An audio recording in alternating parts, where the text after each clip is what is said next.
E aí, quem não conseguir assistir, consegue assistir a aula online depois no YouTube, né? Se vocês conseguirem acessar, todas as nossas aulas, elas já estão disponíveis, até a aula da semana passada, né?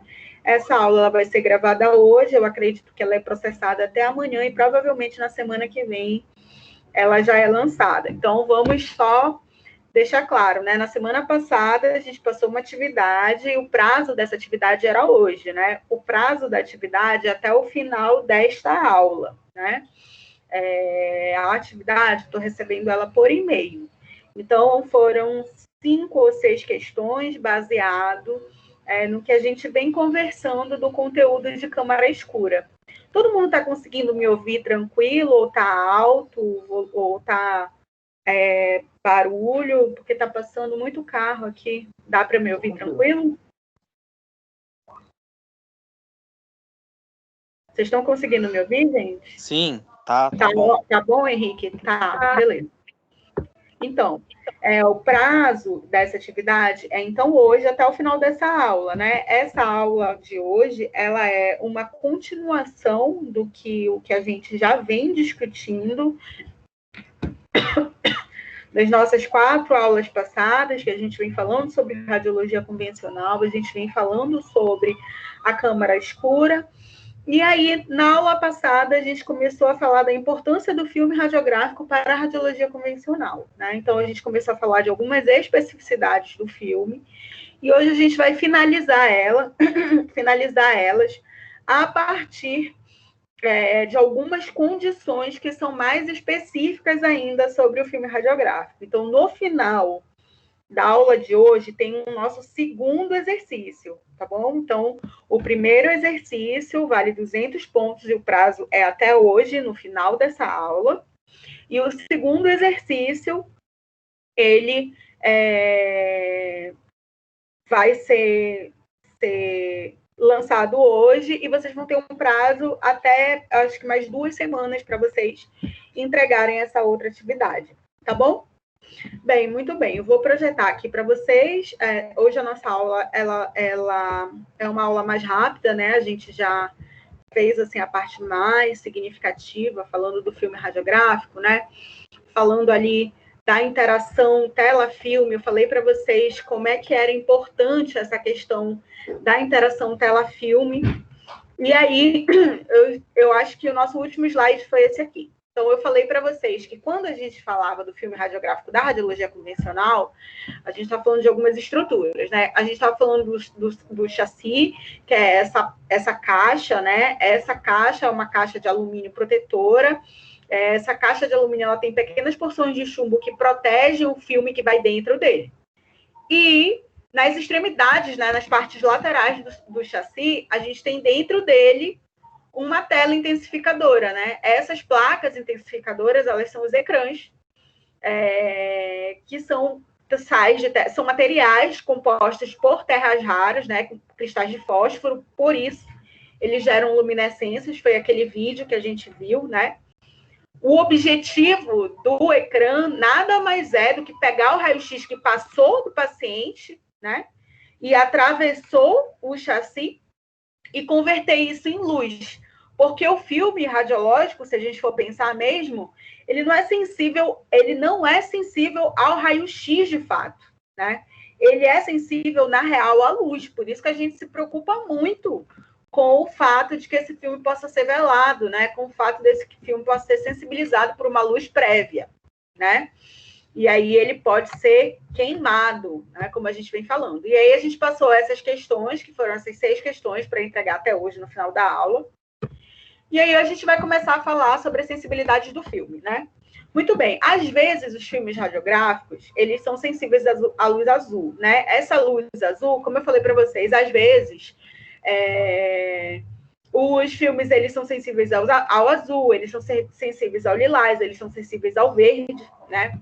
Cada especificidade de luz faz com que o filme radiográfico ele tenha uma propriedade, né? Por exemplo, o filme de luz azul ele é menos sensível do que o filme verde, do que o filme verde ou lilás. Por quê? Porque Como eu falei para vocês, aqueles cristais de prata, né, o iodeto e o brometo de prata, eles precisam ser bem pequenininhos. Quando eles são muito grandes, eles fazem com que o filme não seja tão sensível. Então, no filme de Luz Azul, os aletos eles são muito grandes. Então, por eles serem muito grandes, era percebido, né, que era necessário um maior tempo de exposição para o filme de Luz Azul e, consequentemente, isso gerava uma maior dose. Isso passou a ser mudado, né, quando começaram a se criar os filmes sensíveis à luz verde, né? A luz verde é uma das luzes mais comuns emitidas pelo ecrã, porque a quantidade de aletos de prata ali, tanto de brometo e de iodeto de prata, é uma quantidade muito grande e eles são bem pequenininhos, né? Eles, por serem muito pequenos, fazem um contraste muito grande e são muito sensíveis. Ou seja, não... A Thaís está tentando entrar novamente. Caiu de novo dela. Ai, meu Deus, tem um monte de gente aqui, olha. Obrigada. Nada. Pode avisar, por favor, tá? Quando tiver alguém, Rafael, para entrar aí, me avisa. Ó, o Jonathan está entrando aqui agora. Então, e aí a gente vai ver isso. Então, a maior parte desses ecrãs emite a luz verde, né? E a maior parte dos filmes, eles acabaram sendo produzidos no verde, na sensibilidade do verde, porque como os aletos são menores no verde, né? A sensibilidade acaba sendo maior e aí, consequentemente, a dose era menor, né? O lilás é um intermediário entre o azul e o verde, não é mais tão usado, não era tão usado, né? Quando a gente está, obviamente, está falando de radiologia convencional. O azul, ele entrou praticamente em desuso e o lilás, né? O violeta também, porque o filme verde, o ecrã verde passou a ser o mais sensível. Dava para usar um verde, o filme sensível ao verde no ecrã que emitia luz violeta? Dava, mas isso comprometia completamente o rendimento daquela imagem, né? Esse vídeo aqui era aquele vídeo que eu mostrei para vocês na outra aula. Bem, os filmes radiográficos hoje, né? Quando a gente estava falando, antes da gente falar de radiologia digital, a gente teve os filmes que eram sensíveis a laser, né? Especialmente ali, quando a gente está falando de processos de impressão do filme, né? As câmaras a laser, elas imprimiam a imagem nas granulações, né, em altíssima resolução do filme radiográfico. Então, a impressora laser, ela passava a ser uma das melhores ferramentas que a gente ia encontrar na radiologia, né? Então, a gente vai ver, quando a gente fala de radiologia convencional, a gente vai ver isso aqui. Então, a manipulação e o armazenamento do filme precisam ser processos de muito cuidado, né? De muita atenção, porque o detector, né? Todo o sistema de detecção de imagem é muito sensível. E ele não é sensível somente à radiação, ele é sensível a traumas, ele é sensível a processos gastos do próprio equipamento. Então, por exemplo, se de repente a manipulação ou o armazenamento foi inadequado, isso vai influenciar numa radiografia pobre e isso vai gerar artefato. Não dá para dobrar o filme radiográfico, não dá para pressionar, não dá para manipular com objeto áspero ou ter unha comprida e bater no filme e gerar, de repente, eletricidade eletrostática nesse filme, isso gera artefato. No processamento automático, né, que é aquela impressora que tem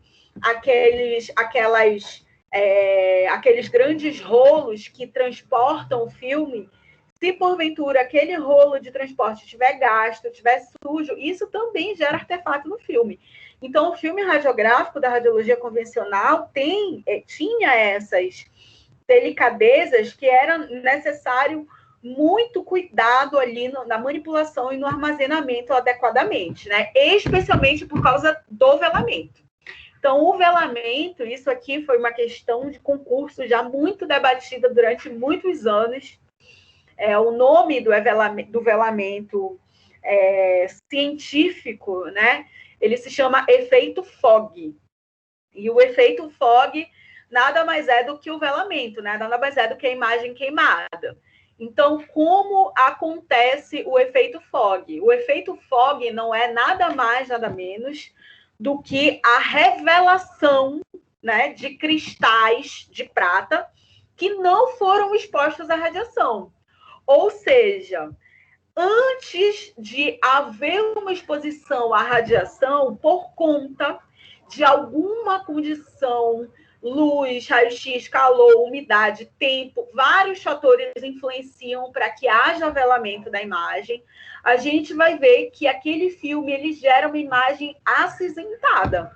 Aquela imagem fica cinza. Então, é como se ficasse a imagem do raio-x em cima de uma imagem cinza. Então, é como se tivesse duas tonalidades em cima daquele exame que foi realizado. Então, é o que a gente chama de densidade óptica sem brilho, né? Esse efeito é um efeito que influencia completamente na qualidade e no rendimento daquele filme radiográfico. Geralmente, quando um filme radiográfico sofria velamento, provavelmente todos os filmes daquela caixa eles tinham sido velados, né? O velamento estava muito associado à manipulação da caixa de filmes todos. Então, vinham 100 filmes naquela caixa. Se, porventura, a pessoa abria aquela caixa, tirava um filme e expunha demais, isso gerava uma revelação dos cristais já por conta da exposição da luz. Então, já acontecia uma revelação ali por conta da luz. E aí ia ser feita uma segunda revelação a partir do exame de raio-x que seria feito. Então, se essa caixa toda estivesse sido exposta, seriam esses 99 filmes que gerariam imagens com o efeito Fogg, né? Que gerariam imagens veladas. Existem muitos fatores aqui, que é o que a gente vai começar a conversar agora, que influenciam, que são essenciais para o bom funcionamento assim, do filme radiográfico da radiologia convencional, né? Existem fatores que influenciam o calor e a umidade, influenciam a luz, a gente já sabe que é uma das principais condições para isso.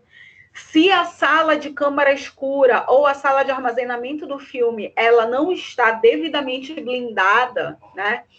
Isso é um perigo muito grande, porque eventualmente esses filmes radiográficos eles podem estar expostos à radiação, que apesar de que não seja a principal forma de sensibilização deles, mas a radiação sim consegue interagir com o filme, né?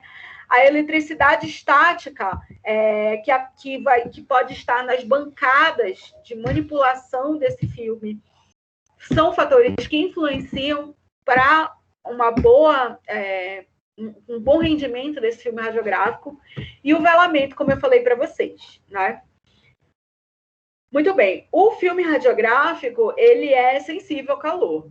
E especialmente se ele ficar por longos períodos exposto ao calor, isso acaba influenciando significativamente na diminuição do contraste da imagem, né? E a gente tem que lembrar aqui um conceito que talvez vocês já tenham ouvido falar, né? O conceito de densidade e o conceito de contraste. Então, existem esses dois conceitos para uma imagem radiográfica, né? O conceito de densidade e o conceito de contraste. Então, o que é a densidade daquela imagem? Então, a gente vai ver em diversas apresentações de imagens radiográficas que os padrões de densidade dos tecidos, eles são variados dependendo do que a gente estiver lidando de tecido. Então, significa que o tecido gorduroso, ele tem uma densidade, o tecido mole, o tecido muscular tem uma outra densidade, o tecido de órgãos tem outra densidade, o tecido pulmonar, que contém ar, tem uma outra densidade. tecido ósseo tem outra densidade.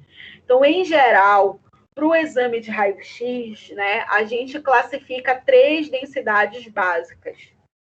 A gente classifica o que é radiopaco no raio-x, que fica branco, né, que tem uma densidade muito alta, muito denso, absorve muito raio-x. E o que fica branco é osso, né? A gente tem uma densidade do outro extremo, que é a densidade do ar, que não absorve nada, né? Ou seja, o feixe de raio-x ele passa todo e todo aquele filme radiográfico é sensibilizado. Quando aquele filme radiográfico é sensibilizado por inteiro, todos aqueles cristais de prata eles são revelados. E quando eles são revelados, eles ficam escurecidos, né? Quando eles são sensibilizados, eles ficam escurecidos. Então, a gente vai ter um outro padrão, que é quando a imagem é extremamente radiotransparente, né? Ou radiolúcida. Ela fica muito escura. E a gente vai ter o padrão associado a tecido mole, né? Que são o padrão, por exemplo, do tecido mamário, quando o paciente vai fazer raio-x de tórax, ou um tecido associado à estruturação das bolhas gástricas, do estômago, que aparecem também naquele exame de raio-x de tórax, né? Mas quando a gente está falando de contraste na imagem, a gente está falando da capacidade que a gente consegue diferenciar as estruturas que estão sendo apresentadas naquele exame. Então, o contraste é exatamente o que a gente consegue fazer de variação de tonalidade. Então, eu aumento o contraste para uma região ficar com uma densidade maior ou ficar com uma densidade menor. Então, o contraste é uma ferramenta utilizada juntamente com as variações de densidade dos tecidos, tá bom?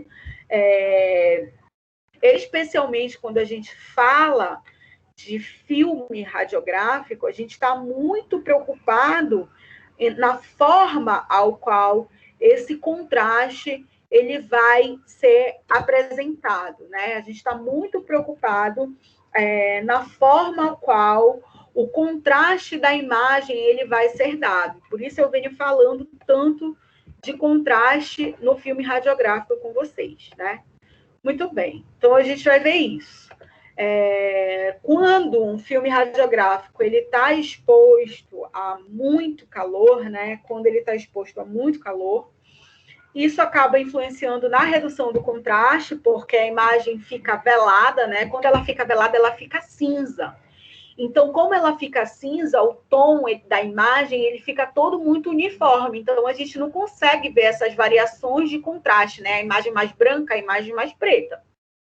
Existe uma temperatura ideal para fazer um armazenamento desse filme. Ele aguenta bem de 10 a 24 graus Celsius, né? Por exemplo, em lugares muito calorentos, por exemplo, lá no norte do país, que a temperatura durante o dia consegue chegar facilmente nos 35 graus.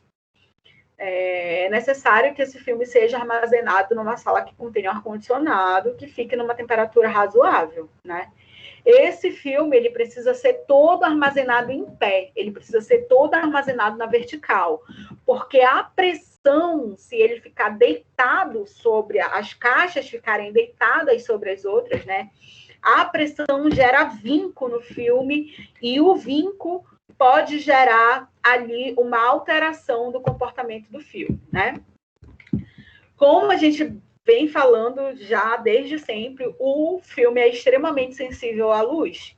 Por isso que ele vai ser armazenado e manuseado em total escuridão.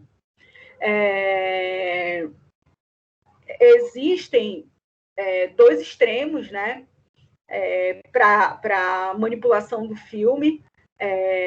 Se o filme, quando a gente estiver no processo de revelação dele, a luz for muito baixa, né? Isso vai gerar uma baixa exposição daquele filme e aí isso pode influenciar no velamento. Entretanto, se a luz for muito alta, isso vai gerar uma alta exposição e isso vai gerar artefato de imagem. Então, o ideal mesmo é que o filme esteja no chassi com um ecrã que emite a luz mais sensível daquele filme. Se esse filme for sensível ao azul, que o ecrã que esteja lá seja emissor de luz azul, né? A melhor forma de controlar isso é tendo uma câmara escura bem selada.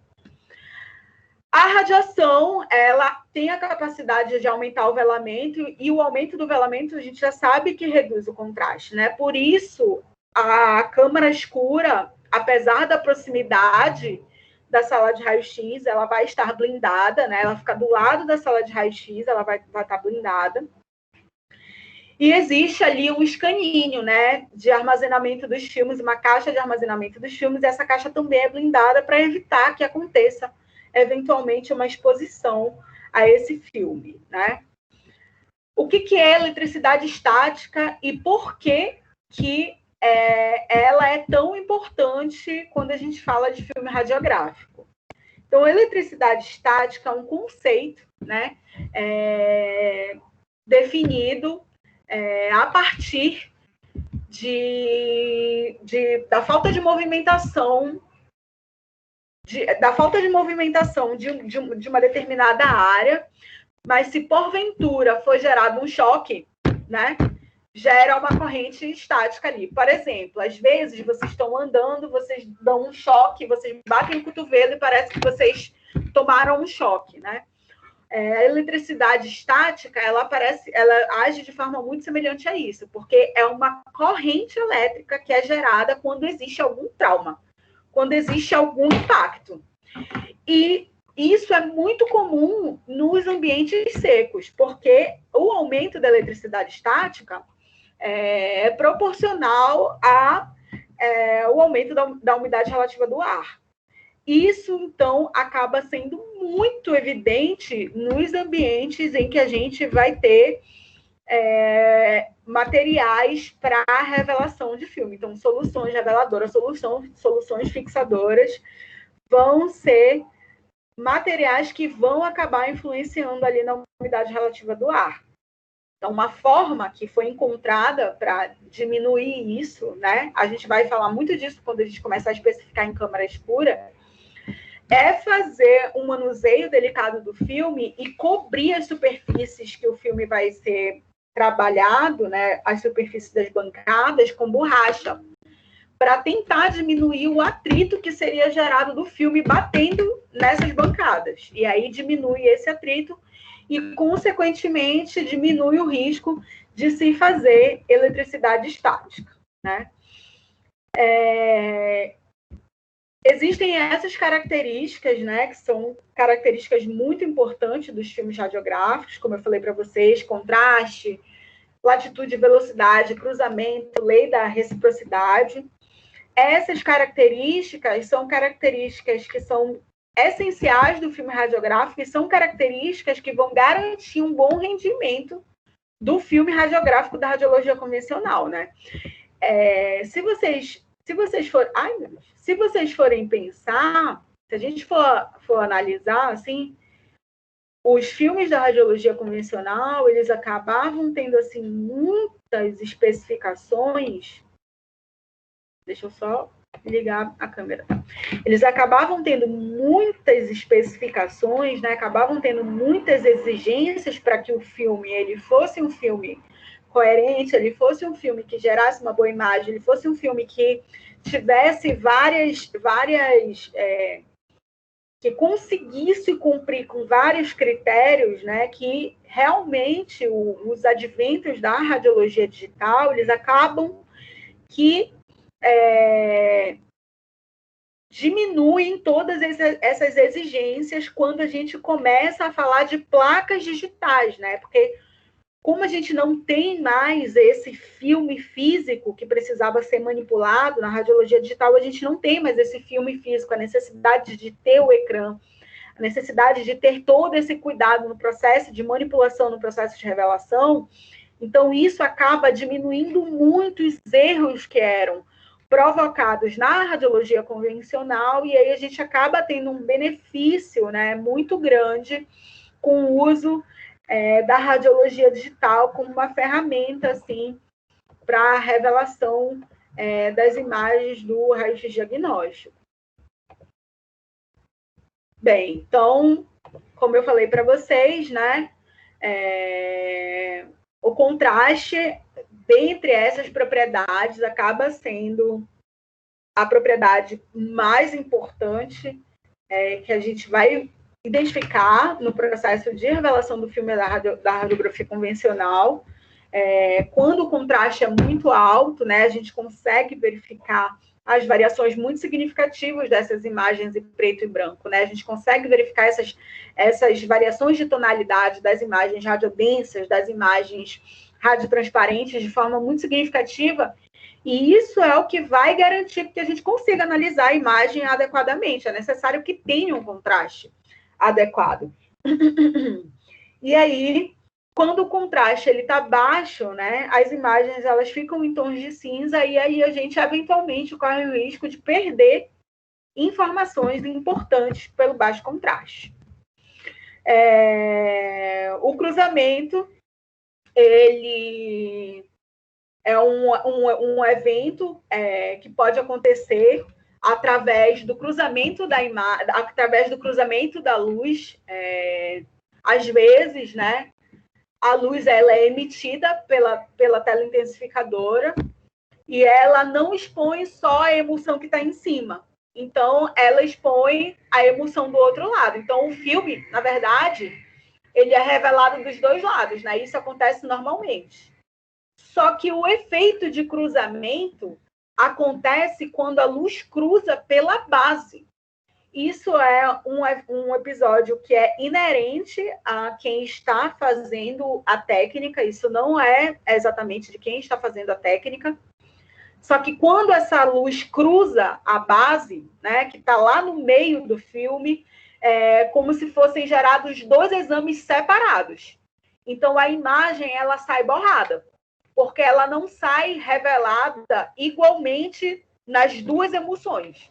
Ela sai borrada porque a luz foi cruzada, então ela sai gerada em duas posições diferentes, né? Então, o efeito de cruzamento é um artefato que, quando acontece, tem que resultar, obviamente, em repetição daquele exame, porque gera um borramento significativo daquela imagem. E a lei da reciprocidade, né, é uma lei muito óbvia. Ela fala que quando o filme eventualmente é exposto, né, à luz de uma tela intensificadora, a velocidade do filme ela vai ser maior ou ela vai ser menor se o tempo de exposição que ele ficar exposto, né, for maior ou for menor. Então, é recíproco. Então, quanto maior o tempo, né, ao qual aquela tela intensificadora ficar emitindo luz, a gente vai ver que, dependendo da velocidade do filme, se for maior ou se for menor, a gente vai ter um tempo de exposição mais curto ou mais longo, né? Então, é uma lei recíproca. Bem, essa lista de exercícios aqui, a gente ainda não tem uma data para ela, mas não significa que vocês podem ficar protelando, né? Essas questões aqui, elas são especificamente sobre o que a gente discutiu hoje. Eu acredito que vocês vão ter 2 semanas para fazer ela, né? A próxima semana mais a outra. E aí ela vai valer uma pontuação. Eu acho que ela vale 400 pontos, mas eu não tenho certeza, tá? Depois eu ponho a outra nota para vocês. Eu hoje quero finalizar mais cedo, exatamente porque tem alunos que ainda não me enviaram a atividade. Então, eu vou esperar mais 10 minutos, tá bom? Vou esperar mais 10 minutos antes de eu lançar as notas da primeira atividade. Então, quem não enviou, tem mais 10 minutos para me enviar essa atividade. São 19h50. Às 20 horas, eu vou lançar as notas. Então, por favor, quem não fez a atividade, tem mais esse tempinho aí para fazer, porque às 20 horas eu vou lançar as notas. Tudo bem? Tudo bem. Alguma dúvida? Professora, Oi. eu queria fazer uma pergunta, se seria muito a senhora dar um ok quando a senhora recebeu o e-mail da gente. Então, Só um okzinho, assim, o ou fica problema difícil? é que são muitos e-mails, são muitos alunos. Aí parar para responder todo mundo é porque só Entendi. aqui eu tenho 3 Podia turmas. ser um negócio automático, assim, né? Você abrisse e já desse um ok, Já né? respondi. Eu posso procurar ver como é que é isso. Mas tá bom. Mas eu recebi o Porque às seu. vezes a gente fica em dúvida, será que Se chegou? mandou ou Será não que não mandou, chegou? né? Eu sei como é que é. Existe um método que o Realmente, professor está é porque fazendo? como é muita gente, é muito difícil responder, conseguir responder. Às vezes chega assim, 30 exercícios, aí eu não tenho controle. Beleza, obrigado, professora. Tá Se bom? criasse um grupo no WhatsApp só para encaminhar os... Para receber no WhatsApp, não, meu celular não comporta isso. Tem que ser por e-mail. Não? Tá certo, tá tranquilo. Professora, Pode você ser? sabe me dizer se recebeu o meu? Porque eu tô com um problema na internet, não sei se chegou para Recebi. você. Recebi. Ah, ok, então obrigado. Tá bom, gente? Olha aí. 8 minutos para quem não enviou, enviar. Aí eu vou ficar esperando aqui, tá bom? Por hoje é só isso. Eu consegui entrar só no Ok. final da aula. Doutora, você vai disponibilizar os Mas a aula slides está também? gravada. A aula está gravada, vai para o YouTube e eu vou publicar na nossa aula 1, lá no nosso Ah, ok, então. Proton, tá bom? Vai encaminhar o PDF por lá, Tá né? bom, obrigado. Tudo certo? Bom fim de semana para vocês, gente. Obrigado, tchau, tchau. Pra Um você também, beijo. professora. Bom fim de semana. Falou, rapaziada. Falou.